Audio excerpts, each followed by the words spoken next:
It's all starting to kick off now. Today on Commanders News, Dan Quinn names his standout young players of the offseason.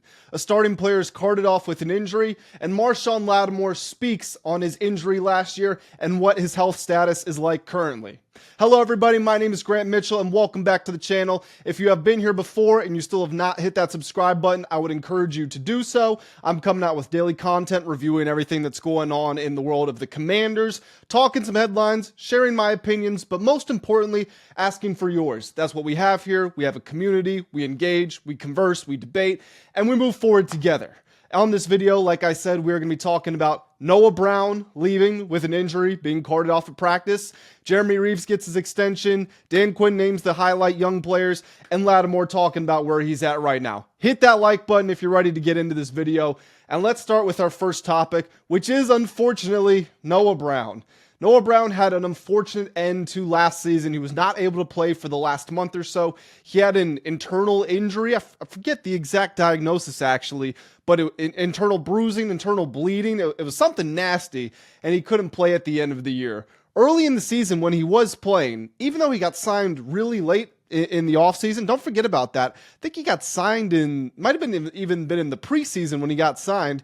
He came in and he actually made a pretty huge impact. You know, he wasn't putting up Terry's numbers, but he was comfortably wide receiver too, and he did a lot of his work in the slot, which is so interesting for someone with his size and strength. Not at all comparing him to Cooper Kupp as the player, but purely from the standpoint that these are guys that are 6'2" and above. Normally those slot receivers, they're the shorter, twitchier guys, and they get the smaller nickel back. With Noah Brown, you had to reconfigure the defense because even though he's tall and somewhat physically built like an X, he had the skills to play that slot. So he was able to get a lot of contested catches, open up the middle of the field a lot, and he had an important role to play last year, and he has an important role to play this year.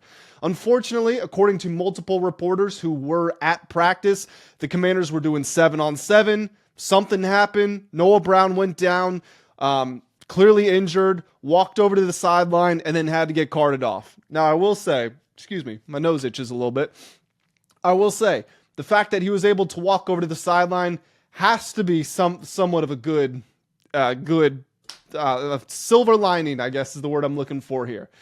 God forbid he had torn his Achilles, he's not walking to the sideline. Torn ACL, not walking to the sideline. It could have been a sprained ankle, a glute strain, a back spasm. There's a lot of things on the board. Hopefully it's not serious. He did reportedly throw his helmet when he got over there. Might lead you to think that it's a bad injury, but at the same time, maybe he was just frustrated. He couldn't play his football at the end of last year. He wants to come back, get his first real offseason with the team, and he gets injured. Even if it's only a 1-week injury, that's frustrating, and I understand it. This guy's a competitor. He was in the middle of a 7-on-7, competing against some of the best athletes in the world, and this happens to him. So hopefully he's okay. I will say, depending on the severity of this injury, this gives more leverage to Terry McLaurin, who, as we know, not at practice right now. Not that the Commanders were looking at Noah Brown as the Terry replacement. He wasn't going to be playing the X. Well, maybe he would have, but he wasn't going to be the like-for-like replacement. They weren't looking at Noah Brown to go for 1,000 yards and 13 touchdowns like Terry did last year. But even still, losing him, you look at the receiving core now, it's Deebo Samuel, Jalen Lane, Michael Gallup, Luke McCaffrey. Without Terry there, or without a Terry trade and then an immediate replacement, that's probably the worst receiver room in the NFL. No offense to any of those guys. There's just a ton of wide receiver talent in the NFL right now. And without the clear-cut number one guy, that's trouble. So I've said this numerous times before. I expect that Terry deal to get done.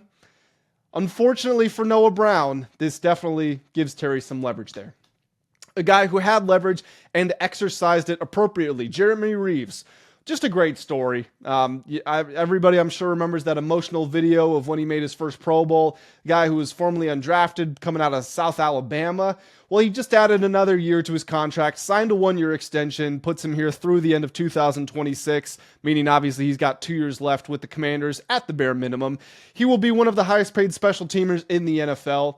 There was a quote from Joe Witt Jr. at some point during this offseason. I don't remember if it was minicamp or OTAs or maybe, I don't know.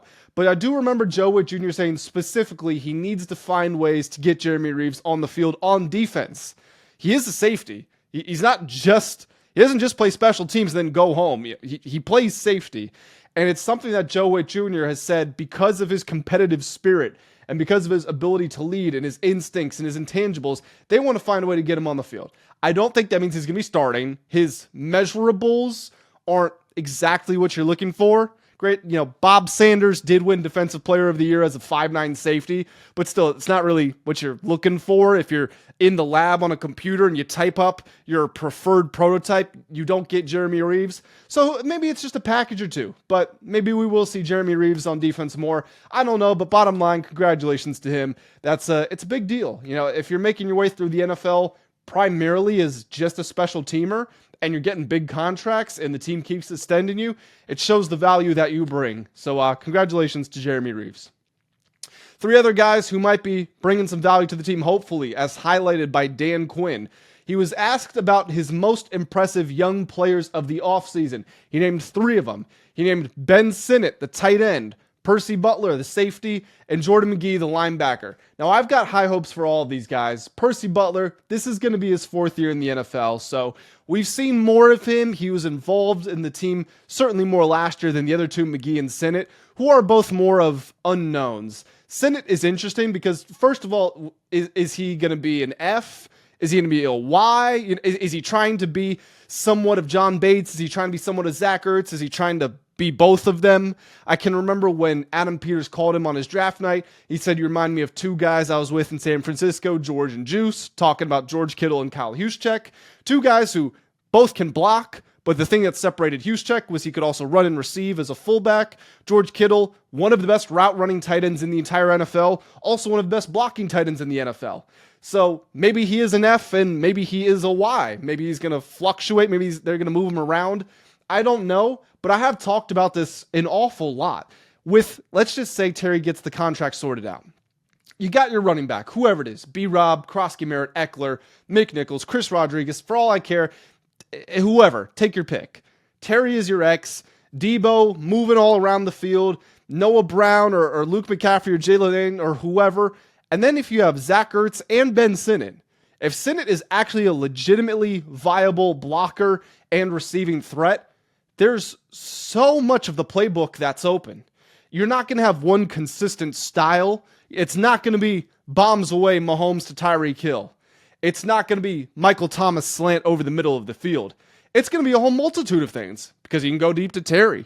You can give a little jet sweep to Debo. You can have Sinnott on a choice route. You can have Ertz controlling the underneath stuff. You can have Jalen laying on a screen, a bubble screen. There's so many different looks that you can throw at a defense.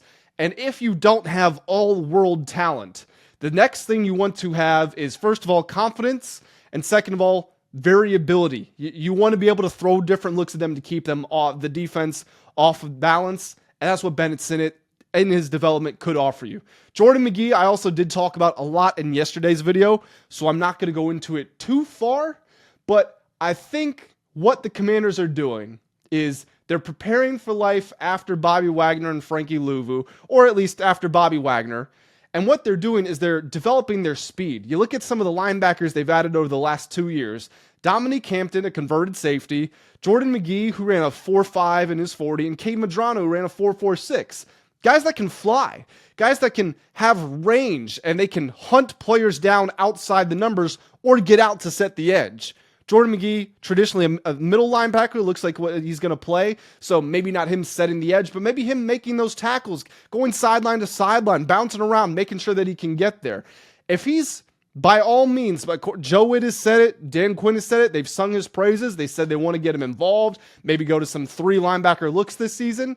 If he develops into that type of player where he can consistently be on the field, his speed unlocks a totally new look for this defense, and it's something that wasn't there last year. Bobby Wagner, great player, historically great player.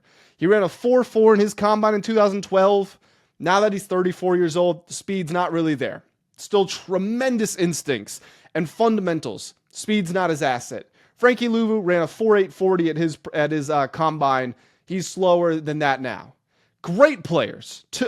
Both made all-pro teams last year. I'm not taking away from them. I'm just saying speed is not necessarily in their repertoire, and you want to have different looks. Jordan McGee could potentially provide that.